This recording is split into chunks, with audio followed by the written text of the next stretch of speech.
Comme vous le savez, j'habite au Canada depuis 5 ans. J'ai toujours du mal avec certaines choses qui sont vraiment différentes entre le Canada et la France. Par exemple, en France, on utilise les kilomètres, les mètres, les centimètres et les millimètres pour mesurer une distance ou une longueur. Au Canada, on utilise les feet, les inches.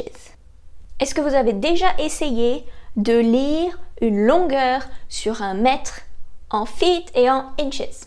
Je ne comprends toujours pas comment ça marche. Il y a des traits partout. Non mais regardez, franchement, là on a les centimètres et là on a les inches et les feet. Mais regardez tous les tirets qu'il y a. Comment est-ce qu'on lit ça? Hein? Franchement, moi je comprends toujours pas.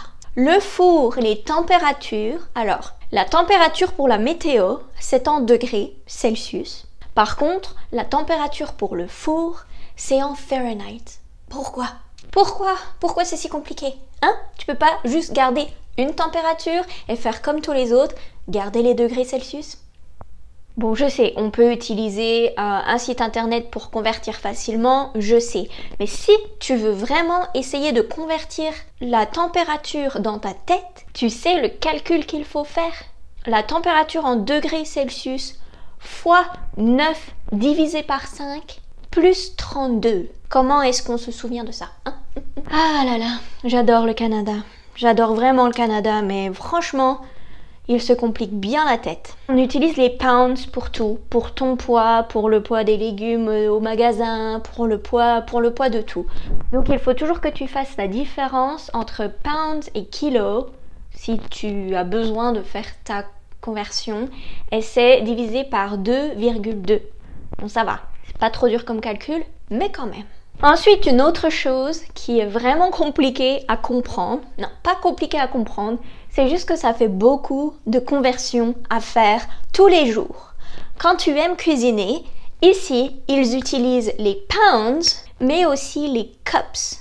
Ils mesurent en cups, des tasses, comme ils appellent ça. Donc toutes les recettes, c'est en cups ou en pounds. Donc il faut que tu fasses la conversion entre cups, pounds, en grammes et en litres. Ah, il se complique vraiment la vie. Moi, je comprends pas.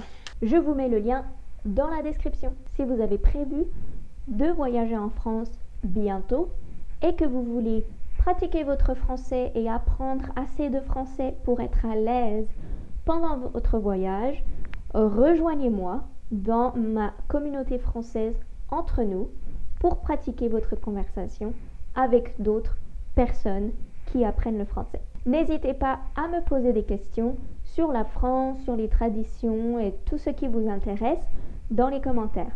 À plus!